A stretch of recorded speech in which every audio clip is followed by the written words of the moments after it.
It's working, it's thinking.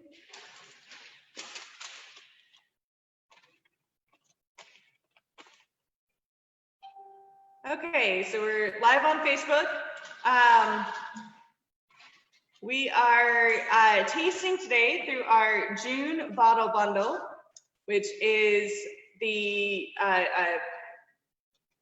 2015 version of Red Hill. That's it. Oh, it's question. Red Hill, Ragged Mountain, and Pomme Mary. And so these are ciders that we specifically chose to enjoy in the summer. We're going to start today with our 2015 Red Hill.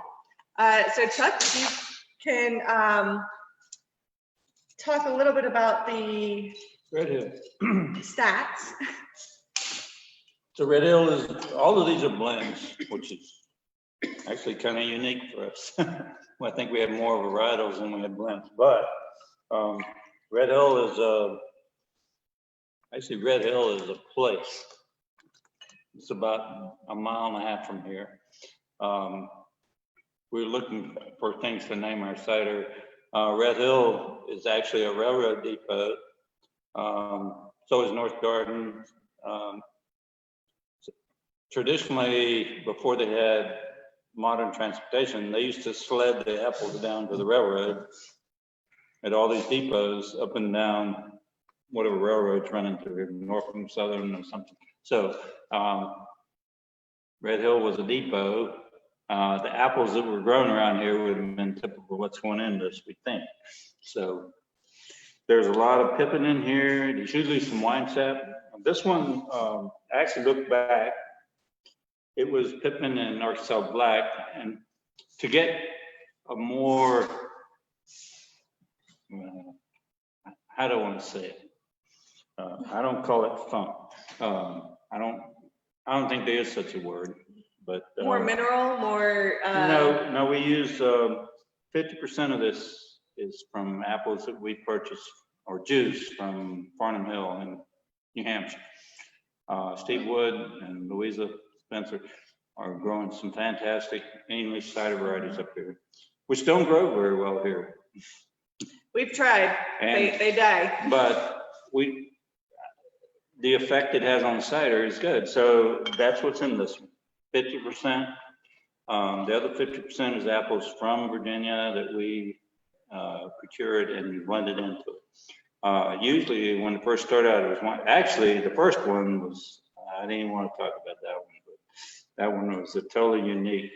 The origins of Red Hill were that we repurposed some cider that had undergone a secondary fermentation and blended it together. So it was a little more unique, and it had some more, It had a bunch of wine sap. Doesn't like calling it those funkier notes. It had a bunch of wine sap, a bunch of pippin, and it had our Jupiter's Legacy blend, all of which we had re-fermentation in our second year before we figured out filtration.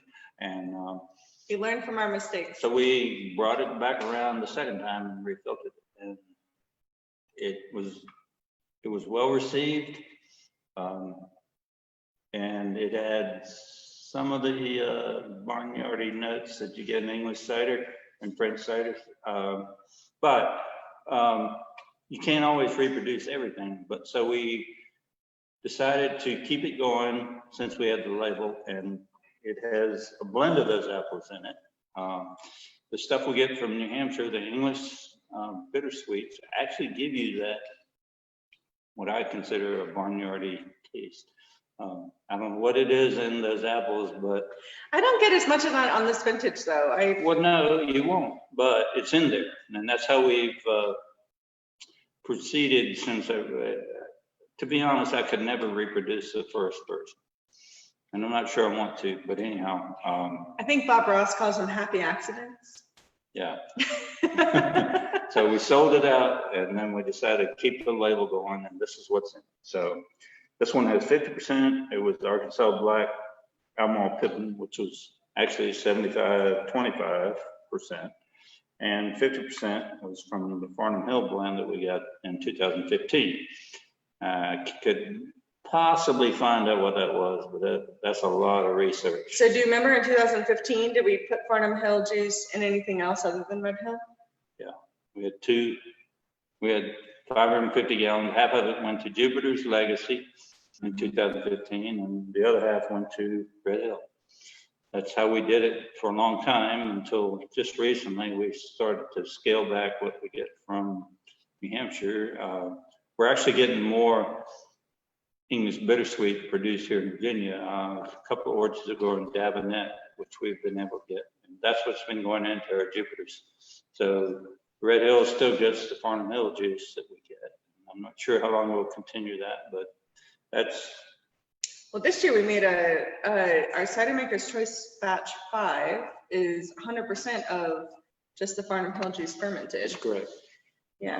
Half of it went to Red Hill, the other half was fermented and bottled as our Cider Maker's Choice 5.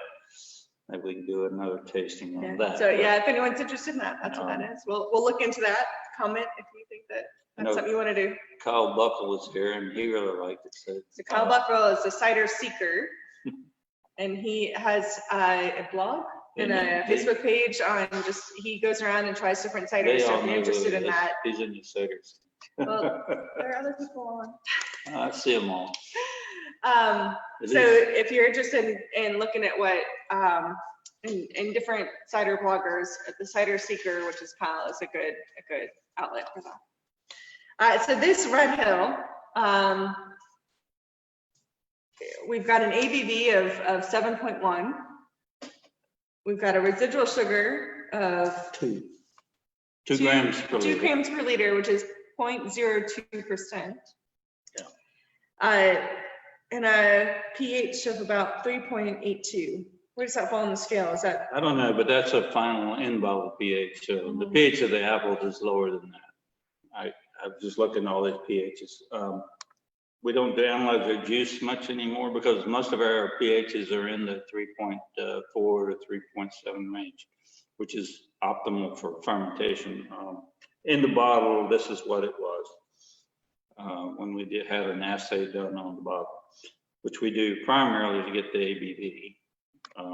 And we like to know what the residual sugars are. So this one had a slight amount of residual sugar from what? I don't know. Something that didn't ferment out. We did not put sugar in this one. I will say, so this is one that the reason we chose this for the June bottle bundle is our tasting room manager, Alex, thinks that this one tastes the best in the summer. Red Hill is not one that I personally would normally pick for the summer, and in previous years, that's been the case, but this particular harvest year, I think, really bright and fruity. You get a little bit of cherry, a little bit of... You need to drink it all and tell your friends to drink, because we have a really good one sitting in the wings. That's a different point. This one is also good. This is good, but the one that's coming behind us in 2016 is even better. So it just, things happen that way. And, yeah. So. Well, I do think this one though, for summer, really nice and bright and fruity. A little bit of cherry, and you don't like this flavor, no, but it's something I would call pawpaw. It's kind of banana, but not banana. It's kind of. No, I don't taste that. It's kind of a drier or. It's not unpleasant. It just, my problem is I got so many things to choose from. So, not only ours, but from other ciders. So it's kind of hard to drink so much cider, but I'm doing my part. Well, Red Hill is definitely an interesting one. As you said, named after kind of local spot. We have Red Hill Elementary School right up the road from us. There used to be a train depot. The train does run right by our property, and used to be a train depot there called the Red Hill Stop. And of course, they fly by now. They don't stop anymore. Red Hill Road, Red Hill Quarry. Yeah. So it's named after a place on this one. Next on our lineup, so this bundle, because it was summer, we were kind of looking at the sweeter end of our collection, and we don't really do much that's sweet, but we do have two that we add a little bit of sugar back to after fermentation. So Chuck, do you want to talk about what that process is for both the Ragged Mountain and Pomme Mary? Ragged Sure, Mountain will be next, but how are you we adding sugar can back? you can put sugar back in a number of ways. Some purists like to put juice in, but it's kind of hard to assay what the sugar level of juice is, so you don't know what you're adding in until you actually get it. If you don't really care, you can do that, and especially if you're at home, you can do that. The problem with putting fresh juice back in, it has sugar and yeast in it, and stability in the bottle could be a problem. So with ours, we ferment everything dry, and we do our blend, and we add sugar back to it, which is sucrose. I originally tried to use fructose because I thought it was better, but actually fructose may be worse because fructose is easier to re-ferment. So, but at any rate, I would bet that most people could not tell the difference between whatever sugar you put in it. So we use sucrose. For this particular one, we started out our first year with 0.75%, 7.5 grams per liter. And that's what we essentially maintained throughout the whole life of our cidery. So this one is 8 grams per liter, just slightly higher than that. But it's kind of hard to do when you're putting X number of pounds and X number of 100 gallons. So, but we're pretty close, and we've been pretty close every year. So we do the same thing for our Pomme Mary, which is also a blend. Sometimes it's the same blend, sometimes it's different. Depends on what we end up with at the end of the year. We do blends, and we back sweeten them for these two varieties. So Pomme Mary is actually twice as sweet as this one. Mm-hmm. And that is our sweetest one. So, which is still considered dry in French terms. So kind of confusing, but we don't particularly like real sweet stuff. So ours is dry to semi-dry. So I've got 2 comments on this one, and then we'll get to kind of tasting the Ragged Mountain. But being the Sam's Club shopper sometimes for Albemarle CiderWorks, I will say pushing a cart through Sam's Club with 25-pound bags of Domino's sugar definitely gets a lot of comments, and I think people think we are maybe making moonshine or something. It's been interesting. If you went too much bigger than that, yeah, you would have the TTB folks on your doorstep wondering what you were doing with all the sugar. So it's happened multiple times, not here, but out in Southwest Virginia, where they actually do make some moonshine. So yeah, it takes a lot of sugar to do that. We're not doing that. We're just back sweetening. So yeah. But still, with a cart of 4 or 5 25-pound bags of sugar, it gets eyebrows raised. Well, here's an example. We had a 1,500-gallon tank of our Pomme Mary blend. I put 375 pounds of sugar in it to get to you 2%. So it's 15 25-pound bags? I don't know, 375 pounds. 15 25-pound bags. So it's staggering when you're putting it in. Doesn't taste that sweet, but my God, with the volume. If you have something that's like 6 or 7 grams per liter, or 60 or 70, think what's in that.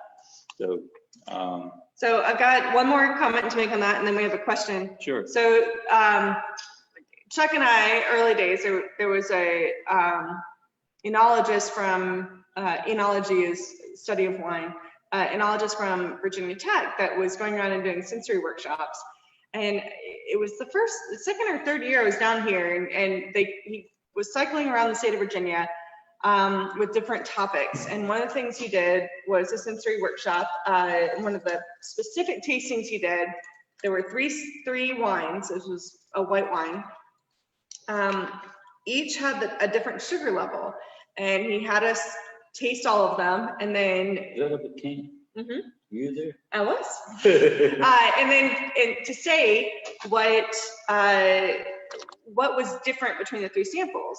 And so people said, oh, they're different acid. Oh, one has more mouthfeel, one has this. And there was only one person in the room of this entire room of winemakers and wine industry who said, I think it's sugar, but I can't tell. So here's the bottom line. Below 7 grams per liter, which is what Ragged Mountain is. It is what our Ragged Mountain is at. So it's right on that cusp. I don't care how good you are, cannot discern between 1 and 7 grams. You may detect sweetness, but you don't know how much it is. How would we word that is that the human palate detects sweetness, differentiation in sweetness starting at 0.7%.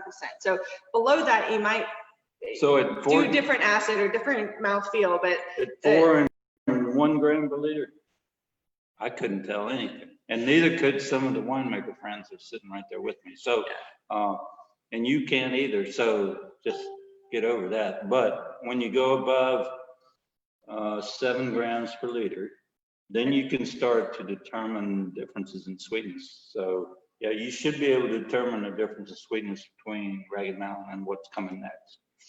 Yep. So the question we have through Facebook, Rachel asked, how do you stop the yeast from fermenting the sugar after you back sweeten? We stop it with what we call sterile filtration. You have to run it through a 0.45 membrane filter. Other ways of stopping it. 0.45 micron. Yeah, 0.45 micron membrane filter, which is considered sterile for yeast. Other than that, you have to pasteurize, heat pasteurize or UV pasteurize. Somehow you've got to kill the yeast that's in that juice. There is possibly one other way you could do it, especially at home. If you let cider sit long enough in a protected state, the yeast will settle out, and if you rack it off, you may be able to bottle it and sweeten it without having re-fermentation in the bottle. But the 2 ways that I know of, and there is a 3rd way, and actually a 4th way, but you can use a compound called sorbate, which some cideries do, but it can have its own problems. It can have ramifications later on, but you can put sorbate in, and sorbate stops yeast from fermenting. And there's another product, if you're big enough and want to spend the money, it's called Velcorin. I don't recommend any of you people listening here tonight ever even think about this, but it has to be administered by a machine in a very precise dose. It's actually used in Pepsi Cola and certain flavored beverages. Now, you don't know it. You can't tell it. It's not harmful, supposedly, but it has to be done in a very specific way. So the way forget about Velcorin. Yeah. You can use sorbate, but sorbate can have ramifications later on and cause off flavors. To me, so the way we're doing it is through sterile filtration. We sterile filter. The other way is to heat pasteurize it in the bottle, and then you can get by in a small situation just by letting it settle out and racking, and then sweetening and capping it. And even if it ferments, if you don't have a whole lot of sugar in it, it's not going to make a big difference. You might get a few lees. Be a little more bubbly. Well, you might get some lees in the bottom of the bottle, and there are people that do that. If you see cider that says it's got a secondary and it's got yeast layer on the bottom, that's how it was done. But it's another way to do it. But anyway. So there's 2 more questions, and I'm actually going to flip them. So Philip on Zoom said, "Can't one cold crash?" And my response to that is yes, you can with certain yeast. So we're using a champagne yeast. No, I agree. You can cold crash.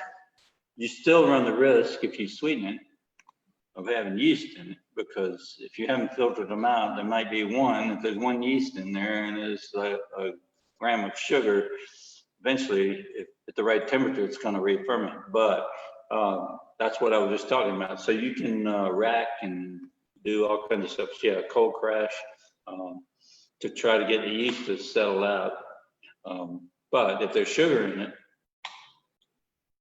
if you're doing a commercial product, I'm not recommending that. If you're doing it at home, Yeah, go you for can it. definitely do it. I was gonna say, I think there are also some ale yeasts that will, with cold crashing, will not only precipitate out, but die off. And yes, you can definitely do it that way as well. And the second question is, does the filtering help clarify or also clarify? Certainly. Yeah, it takes out all kinds of particulate. So yeah, that's why our ciders are clear. That's why most cider is clear, because most cider is filtered. I think it's not filtered. The big commercial brands that do use concentrate, there is no sediment in it, and they're usually pasteurizing those because they're sweeter. So, but for small cideries,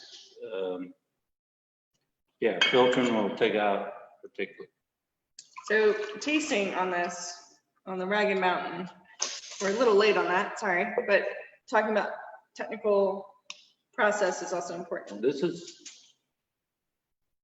a strange one too.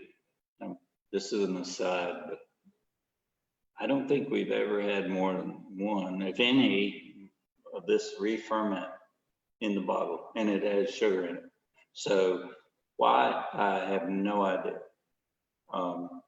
Even from the very first year, when we actually had some re-fermentation, or in the second year, this was our sweeter cider, and it never is re-fermented. So there may be a sweet spot of acid and sugar and everything. And I mean, we filtered our cider from the first year, but we didn't have a membrane filter. So I cannot explain it, but I'm grateful.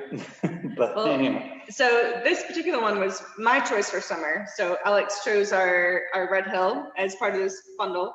I chose Ragged Mountain. I find it to be not too sweet, but a little bit lighter than some of what we normally do. So this one is 7.5%. Mm-hmm. It varies between 7.5% alcohol. Alcohol, ABV. It's been up as high as 8+, depending on what year it is and what apples are in it. So, and again, the residual sugar is 8 grams per liter. So what we actually thought we added was 7.5 grams per liter. So that's pretty close when we're dealing with the volume we're in. So Philip says it has a smooth caramel finish. I get a little bit of that. I get a lot of fruit on it. I get kind of a little more tropical fruit on it. This typically, for apples that kind of go into it, usually a dessert fruit, so not necessarily cider apples. Define dessert fruit. Everything in America is a Something, dessert fruit. yes, but something you could find at a farmer's market. So in years past, we've used Pink Lady. In years past, we've used Stamen. We use a lot of pippin because we get a lot of Albemarle, Newtown pippin. We have used Pink Lady because I didn't like Pink Lady by itself. Pink Lady is a very high acid apple. This may have Gold Rush in it. This may have Wine Sap in it. It may have Arkansas Black. I think it does this year. So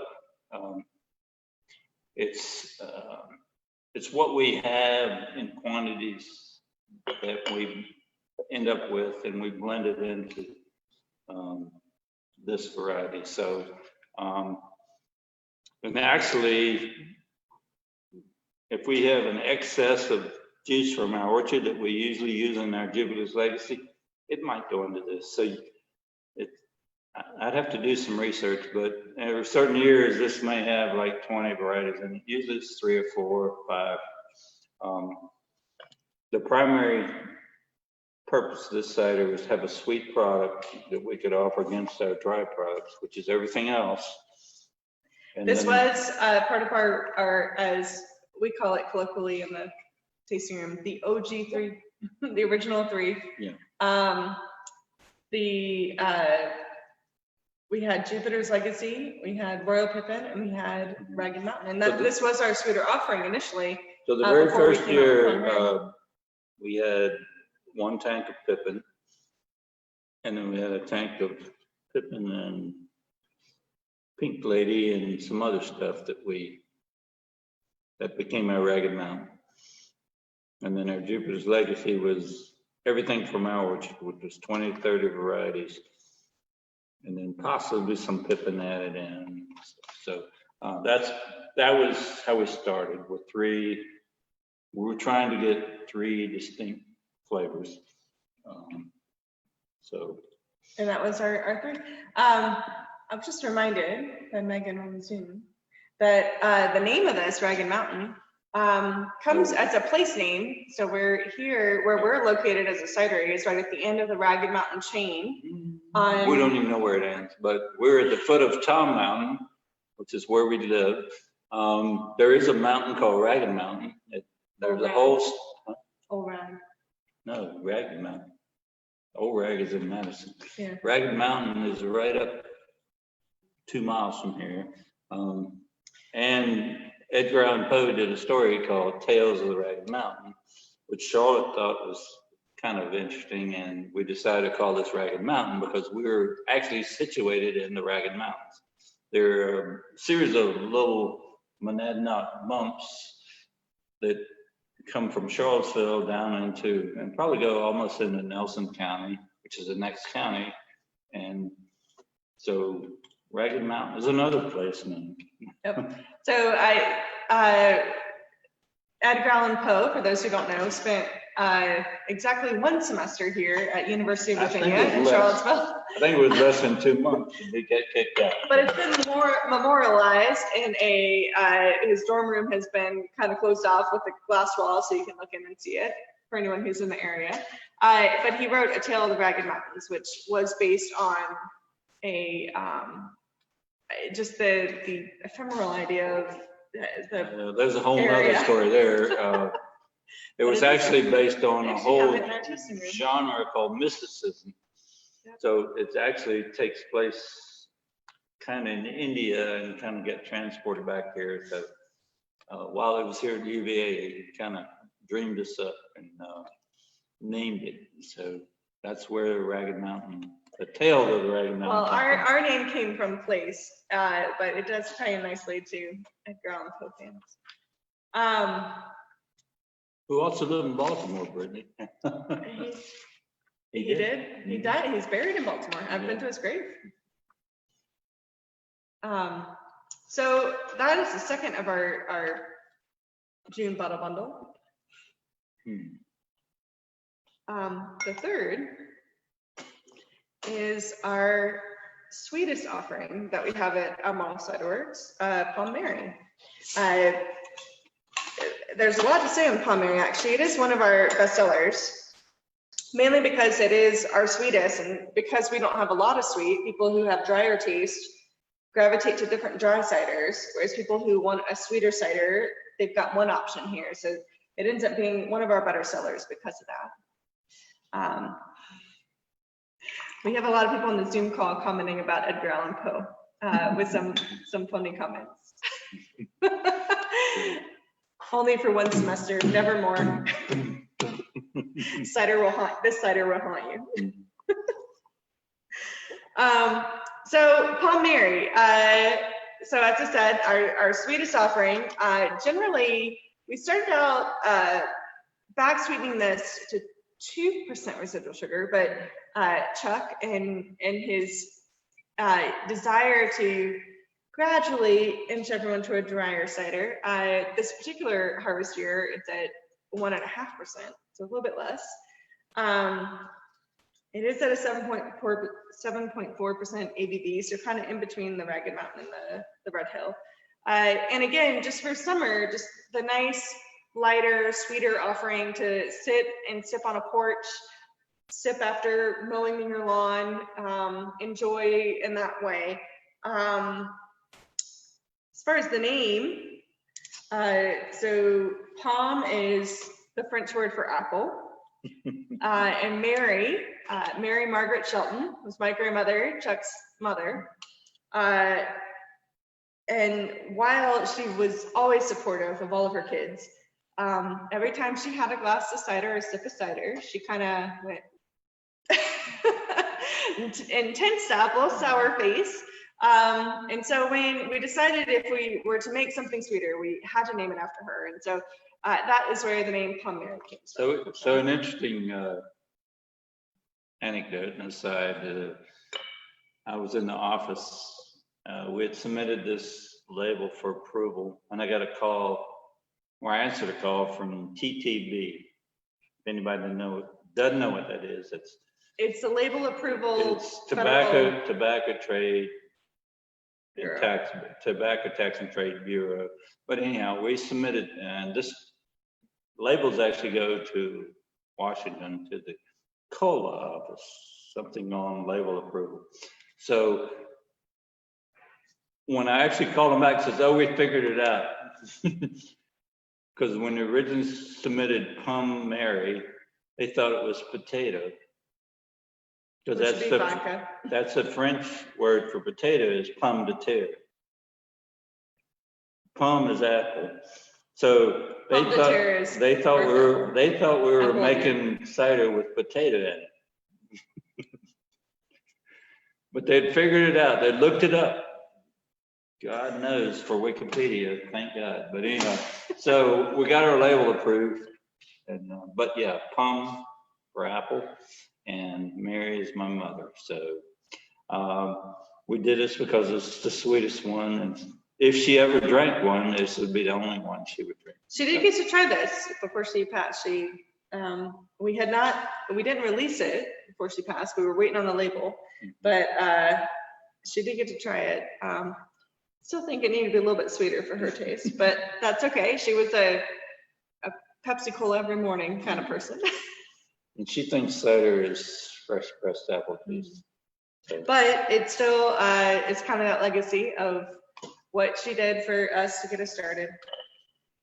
And that's our Pomme Mary. What are apples are usually in this? Similar to the Ragged Mountain. There's usually pippin in it, because we have a lot of pippin. Possibly Winesap, Arkansas Black, Pink Lady. Again, sometimes it depends. You really don't need to know that. It's more about the sweetness. It's just the sweetness level that you're gonna get in this cider. So it can be any, I mean, the apples we use here are all actually very good cider apples. Winesap, Black Twig, Arkansas Black, Gold Rush, Pink Lady. These are all apples that can make a pretty decent drink. It's not golden delicious. It's not, certainly not red delicious. We don't put anything. It's not Fuji. Those apples, I don't think translate into cider very well, so we avoid them. But there's plenty of them, and there are people using them. And I'm not going to name, well, I don't even know who's using them, but I know people are using those varieties. But we use apples that are either classic American cider apples, sometimes dessert apples as well. Most American cider apples were dessert apples, except for really special apples like Hughes Crab and Harrison, which were strictly for cider. But the rest of them you can eat, you can cook with. They're multi-purpose apples. So this one, for me, even with the sweetness, so one of the things that can balance out sweetness is acidity. And I think the apples in here have enough acidity to balance out that sweetness. So even with a higher sugar level, which we just asked for clarification, is 1.5%, so 15 grams per liter. Yes. Even with that higher sugar content compared to other ciders that we make, the acidity really balances that out. So I think it's really quaffable, to put a dictionary word in there. Really easy to drink. Again, great for summer, easy porch sipping. So people actually start out, and I'm pretty sure I was one of them as a teenager, coming out of teenage years. We didn't have alcohol. Never drank anything. The first beer I had was like 3.2 Coors in Colorado. But I mean, that was in college, right? Air Force Academy. I was headed there, yes. But and drinking ages have changed over time. But it's gone back to 21. So it's just in your early years and you've only had sweet drink, I think your palate is sweet. And over time, I know mine has, it gravitates to a drier finish. So that's why I'm making dry cider. But this does kind of have a broader appeal. I definitely agree. Terry on Zoom commented that all three of the offerings didn't have a long finish, and I agree with that, but for different reasons. I think the Ragged Mountain and the Pomme Mary with those slightly higher residual sugar kind of linger a little you bit. start sweet and you end sweet. In between, we're in the dry. So Talking about lifespan. yeah, When you're younger and older, you like sweet, but in the middle. I don't know I'll ever go back to sweet, but I know I've observed that. So people who are elderly and they tend to like sweeter stuff. Younger people like sweeter stuff. Mm-hmm. The people that are in their prime, which is us, like dry. You know, I think that's not entirely true. I think everyone is in their prime for their season. I know I'm talking plenty about of the drinking people. prime. I I'm know, but talking about the cider prime. I know plenty of people who prefer drier at older or younger. I do think that's a generalization that you're making, which is okay. A lot of people make generalizations. I'm head of the one. Yep, that's it's okay one to make. So again, with so all three tonight have a long finish, and I think they're for different reasons. I think the Pomme Mary and the Ragged Mountain have a long finish just because that added sugar kind of lingers on the tongue and kind of holds it on there. I think the Red Hill has more tannin, and that kind of provides that longer finish on that one. I think acid adds to the finish, so that's why I like apples with acid for making my cider. Well, and all three of these for our lineup, all three of these do have a higher acid. They're all nice acidic ciders compared to some of our others like the Arkansas Black and Wine Sap, which are not as acidic. I think this. Well, we got it in there, but anyhow. Yeah. It's acid kind of picks the tongues and. But so we have tasted through all these. If anyone has any questions on either Facebook or Zoom, we'd be happy to answer anything. And kind of reaching the end of our time limit, we did switch up the time this time. We had some people request from the West Coast to do it a little bit later so that they weren't in the middle of their workday while trying to taste cider. But if anyone has any comments on time preferences, please feel free to do that, because we are trying to make it more convenient for everyone to join in. It's a little late for us here. I don't know if you noticed, the sun's been going down as we've been talking. It's getting a little bit darker and darker. Heck, it's the longest day of the year, -3. That's true. That's true. -3. Or 4. Okay. No, I think it's the 20th is summer solstice. Yeah. Well, even with the long days, it's 7:40 here, so the sun has set. We're just getting an afterglow. I got an hour in the pond before this. For those who who don't know, Chuck has a floating dock on the pond, which he visits every night, every afternoon, to enjoy the outdoors in the summer. Well, thank you everyone who's joined us on Facebook, and keep an eye out for our next tasting, which will hopefully be scheduled soon. We've got our July bottle bundle coming out. July 22nd. Our next one's scheduled for July 22nd. Thank you, Alex. So we'll have that coming out and ready to go. So we do have 2 ciders that are coming out in July. We also have our anniversary party, which normally is a more concentrated thing, but since we're trying to spread out visitation, we're doing for the whole weekend of July 11th and 12th to kind of spread people out so everyone can participate without being here right at the same time. We've got music both Saturday and Sunday. We've got 2 new cider releases. We've got Wicks and Crab, which will be released to the public. It's been released to our cider club, but it'll be released to the public. And then we've got our red fleshed cider red fleshed apple cider that we've done in a very small batch that'll be released to our Insider Club, which is our wine club. Alex is grabbing me a bottle so I can show you this wonderful red color, which is a little orange, but still has quite the tint. So that's all straight from the apples that were used in the cider. And so that'll be released to our insiders on our anniversary weekend. We just got that in. So keep an eye out on our website and in our newsletters for the information, more information on that. We'd love to have you come by that weekend or anytime that week before or after. We hope everyone's staying safe, and we look forward to seeing you soon.